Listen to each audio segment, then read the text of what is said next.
प्रसंगवश के इस अंक में एक ज्वलंत और महत्वपूर्ण मुद्दे पर हम चर्चा करेंगे।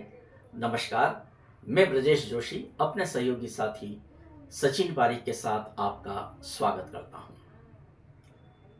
आज हम जिस विषय पर आपसे चर्चा करना चाह रहे हैं वो है शिवना। समय भी है, दस्तूर भी है और एक ऐसा वातावरण है कि हमें शिवना की पूरी चिंता करनी चाहिए, शिवना को लेकर चिंतन चलते रहना चाहिए और केवल सामाजिक जागरूक हलकों में ही नहीं, प्रशासनिक और जनप्रतिनिधियों के हलकों में भी शिवना को लेकर एक प्राथमिक सोच होनी चाहिए। एक मिशन के तहत शिवना नदी को हम उसका पूरा आकार दे सकें, यह कोशिश सभी की होनी चाहिए। मीडिया पूरी शिद्दत के साथ शिवना के मुद्दे पर अपनी बात और जो हाल हकीकत वहां रहती है उसे प्रकाशित प्रसारित करता ही रहता है। आज जो शिवना की स्थिति है ये बहुत अफसोस करने जैसी है।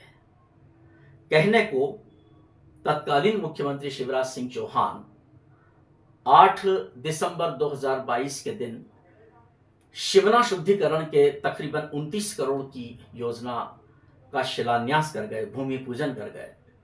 वह योजना हमें कहीं साकार होती नजर नहीं आ रही। सतही तौर पर जो कुछ भी इस योजना के तहत काम चल रहा है वो काम करने वाले लोग और उसका सुपरविजन करने वाले लोग भी बड़े ही निराशा के भाव से मीडिया के हमारे मित्रों को यह जानकारी देते हैं कि काम कैसा चल रहा है। वे खुद भी संतुष्ट नहीं है।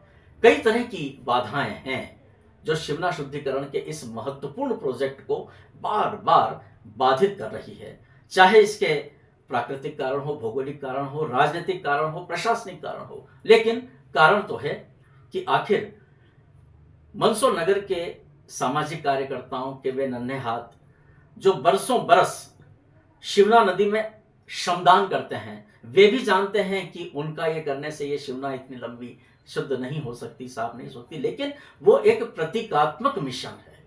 आज यदि सामाजिक कार्यकर्ताओं के हाथ शिवना की गंदगी की तगारियों को उठाते हुए प्रशासन और जनप्रतिनिधियों को नजर नहीं आते तो हो सकता है ये शिवना नदी एक खाल का रूप अब तक ले चुकी होती। आज जो कुछ भी शिवना का अस्तित्व है तो वो हमारे इस नगर के सामाजिक क्षेत्र के संगठनों, संस्थाओं और मीडिया की वजह से है।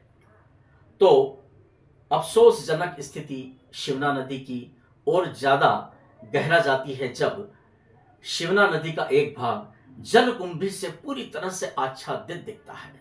ऐसा लगता है कि मानो वहां कोई जलकुंभी का खेत हो, बड़ा ही हरा भरा। लेकिन सभी कहते हैं कि जहां दूषित जल होता है, प्रदूषित जल होता है, वहीं पर जलकुंभी होती है।